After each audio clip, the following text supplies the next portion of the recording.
वालेकुम फ्रेंड्स, ये class 10th की मैथ की एनसीईआरटी बुक है। एक्सरसाइज है 7.2 और क्वेश्चन 4 है। क्या कह रहा है? Find the ratio in which the line segment joining the points -3, 10 and 6, -8 is divided by -1, 6। ठीक है, इसमें क्या कह रहा है कि एक लाइन सेगमेंट है। मैं यहाँ पे लाइन सेगमेंट बना देती हूँ, एक लाइन बना देती हूँ। ठीक है, और इन दोनों लाइन के पॉइंट्स दिए हुए, एंडिंग पॉइंट्स। पहला क्या दिया हुआ है? -3 और 10, और दूसरा दिया हुआ है 6 और -8। ठीक है, 6, -8, ये दो पॉइंट्स दिए हुए। ये लाइन सेगमेंट है। इसमें इस क्वेश्चन में कह रहा है कि इस लाइन सेगमेंट को एक पॉइंट है जिसने डिवाइड किया है। वो पॉइंट है -1, 6। उस पॉइंट को मैं कहीं पर भी यहाँ बना देती हूँ। चलिए यहाँ बना देती हूँ। ये वो पॉइंट है, ये वो पॉइंट है जिस पॉइंट ने इस लाइन सेगमेंट को डिवाइड कर दिया है, और कितने रेशियो में डिवाइड किया है हमें वो रेशियो पता करना है। ठीक है, तो पहले तो मैं इस पॉइंट का नाम दे देती हूँ। इसका पॉइंट ए है और इसका पॉइंट बी है, और इस पॉइंट को मैं पी मान लेती हूँ। ठीक है, ये मेरा पी पॉइंट है। तो ये पॉइंट जो है ना, ये पी पॉइंट, इस पॉइंट ने इस लाइन सेगमेंट को कितने रेशियो में डिवाइड किया है हमें वो रेशियो पता करना है। ठीक है, रेशियो जैसे मैं इसको एम मान लेती हूँ, इसको एन मान लेती हूँ। तो हमें यहाँ निकालना है m/n, ये पता करना है। और सेक्शन फॉर्मूला क्या रहता है उसमें? देखिए, ए और बी दो पॉइंट्स दिया रहता है। इस पॉइंट का नाम दिया रहता है x1, y1, और इसका दिया रहता है x2 और y2। ठीक है, और यहाँ पर वो पॉइंट P रहता है जिसका कोऑर्डिनेट दिया रहता है x और y। ठीक है, और इसमें ये कहता है सेक्शन फार्मूला कहाँ पे यूज होता है कि अगर कोई एक लाइन सेगमेंट है, उसका पॉइंट्स दिया हुआ है, और अगर इस लाइन सेगमेंट को कोई पॉइंट P है, अगर उसको m/n में डिवाइड कर देता है, m/n में डिवाइड कर रहा है, तब उस केस में हम क्या करते हैं? इसमें सेक्शन फार्मूला में तब P का जो कोऑर्डिनेट निकलता है वो फार्मूला क्या होता है? x = m x2 + n x1 / m + n, और y जो रहता है वो कैसे निकलता है? m y2 + n y1 / m + n। ठीक है, तो ये सेक्शन फार्मूला है। ठीक है, जिसमें इस पॉइंट का हम क्या निकालते हैं? इस पॉइंट का कोऑर्डिनेट क्या है? x और y है, तो हम x y ऐसे निकालते हैं। अब देखिए, इस क्वेश्चन में क्या है कि इस क्वेश्चन में हमारा p यही है, जैसे ये p पॉइंट है, वही ये पॉइंट यहाँ पर है। तो यहाँ पर हमें x y जो है निकालना नहीं, यहाँ पर हमारा दिया हुआ है ये x और y जो है ना, ये इसकी वैल्यू, x और y की वैल्यू है। यानी कि ये, इसको मैं ऐसे यहाँ पर लिख देती हूँ। ये पॉइंट मेरा क्या है? x और y है। ठीक है, तो सेक्शन फॉर्मूला में हमें x और y की वैल्यू निकालनी रहती थी, और इसमें m और n दिया रहता था। यहाँ पर हमें m और n निकालना है, और यहाँ पर हमें ये p पॉइंट का जो कोऑर्डिनेट है ना, x और y, ये हमारा दिया हुआ है, वो है -1 और 6। ठीक है, तो जस्ट यही फॉर्मूला हमारा यूज़ होगा। ठीक है, तो इसमें आपका ये x2 और x1 क्या है, y2 और y1 क्या है, मैं आपको बता देना चाहती हूँ। ये जो पॉइंट ए दिया हुआ है ना, जस्ट इस पॉइंट के नीचे आप क्या लिख देंगे?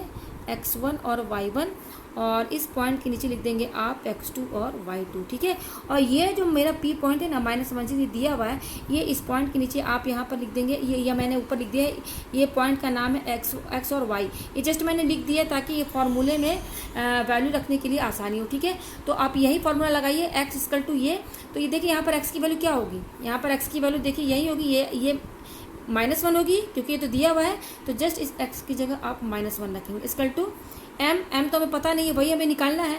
ये m की वैल्यू तो हमें दी नहीं है ना, तो ये m ऐसे ही रहेगा। ठीक है, और x2 की वैल्यू देखिए, यहाँ से देखिए, x2 क्या है? इसके ऊपर क्या है? x2 के ऊपर 6 दिया हुआ, तो यहाँ पे 6 लिख दीजिए। ठीक है, प्लस n भी हमें नहीं पता, अब निकालना है हमें। और x1 कितना दिया हुआ है? x1 की वैल्यू देखिए, यहाँ से देखिए, x1 दिया है हमारा -3। ठीक है, ये आ गया हमारा /m + n। ठीक है, ये हो गया हमारा। तो ये हमारा ऐसे आगे, इसको देखिए सॉल्व कर लीजिए। ये हमारा क्रॉस मल्टीप्लिकेशन होगा, तो m+1 इससे मल्टीप्लाई होगा, और ये इससे मल्टीप्लाई होगा, तो ये -1 से मल्टीप्लाई होगा, तो -1 बाहर कर लीजिए और इसको ब्रैकेट में लिख दीजिए। और फिर ये 1 से ये मल्टीप्लाई होगा, तो ये तो हमारा इतने, वो m6 है, तो इसको 6m लिख देते हैं, और ये +-3n हो जाएगा हमारा। ठीक है, इसको ओपन करिए तो क्या हो जाएगा? जब ब्रैकेट ओपन करेंगे तो -m - n = ये हो जाएगा हमारा 6m -3n, ठीक है। और आप इस सारे टर्म को इधर लेकर, ये पूरे टर्म को आप इक्वल टू के इधर लेकर चले जाइए। ये पूरा टर्म इधर जाएगा तो यहाँ क्या बचेगा, 0 बचेगा।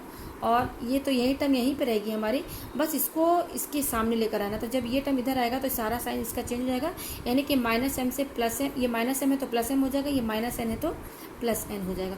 तो 0 इक्वल टू ये मेरा क्या हो जाएगा 6m और ये m 7m, फिर -3m और +n क्या हो जाएगा, प्लस माइनस माइनस ये हो जाएगा 2n, ठीक है। तो अब क्या कीजिए, यहाँ से देखिए, यहाँ पर मैंने केवल ये एक फार्मूला यूज़ किया है, ये दूसरा y वाला मैंने फार्मूला यूज़ क्यों नहीं किया है, मैं बता देती हूँ क्यों नहीं किया। मैंने सिर्फ यही एक क्यों यूज़ किया है, क्योंकि इसी एक ही फार्मूले से, ये वाले x वाले से ही आपका रेशियो इजीली निकल जाएगा। m/n हमें निकालना है ना, हमें ये रेशियो पता करना है m/n, तो ये एक ही फार्मूले में आप वैल्यू रख दीजिए, यहीं से निकल जाएगा। देखिए अब क्या करेंगे आप, ये 7 अब यहीं पर रहने दीजिए, ये -2n जो है ना, इक्वल टू इधर लेकर आइए, मतलब 0 के साइड लेकर आएंगे तो -2n इधर आएगा तो क्या हो जाएगा, +2n हो जाएगा, ठीक है। और ये 7m यहीं पे रहेगा, है ना। आपको m/n लाना है, m/n का मतलब क्या होता है, ये m/n है ना, इसी को तो लिखते हैं ना m/n में, ये दोनों मतलब एक ही है हमारा। तो अब क्या कीजिए आप, ये इसको 2 × n लिख सकते हैं, और ये 7m हमारा है, ठीक है। अब देखिए क्या करेंगे आप, ये 2 यहीं पे रहेगा, ये n इंटू में है तो इक्वल टू के इधर जाएगा ये n, तो ये क्या हो जाएगा n इक्वल टू किधर जाएगा तो ये n डिवाइड में आ जाएगा, यानी कि 2 इक्वल टू 7m अपॉन ये n इधर आएगा इक्वल टू के, तो क्या हो जाएगा, मल्टीप्लाई में है तो यहाँ डिवाइड में आ जाएगा, ये आ गया हमारा।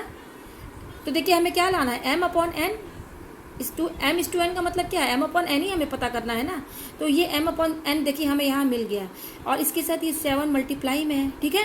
तो 7 को क्या कीजिए, इक्वल टू किधर लेकर चलाइए, तो इक्वल टू किधर आएगा तो 7 क्या हो जाएगा, 2 के डिवाइड में हो जाएगा, यानी कि 2/7 हो जाएगा हमारा। और ये क्या है हमारा m/n, तो m/n हमारा कितना आया है, m/n हमारा आया है 2/7, ये आया है। इसको हम ऐसे भी लिख सकते हैं, m/n का मतलब क्या होता है m/n, तो m/n इक्वल टू, और ये 2/7 को क्या लिख सकते हैं 2:7। कहने का मतलब है m/n हमारा आ गया, वो है 2:7। इसका मतलब है कि यहाँ से यहाँ तक हमारा जो m है ना वो 2 है रेशियो, और इस 2 है, और ये n की वैल्यू कितनी है 7, यानी कि रेशियो जो है 2:7 है, ठीक है। मुझे उम्मीद है कि आपको ये क्वेश्चन समझ में आ गया होगा।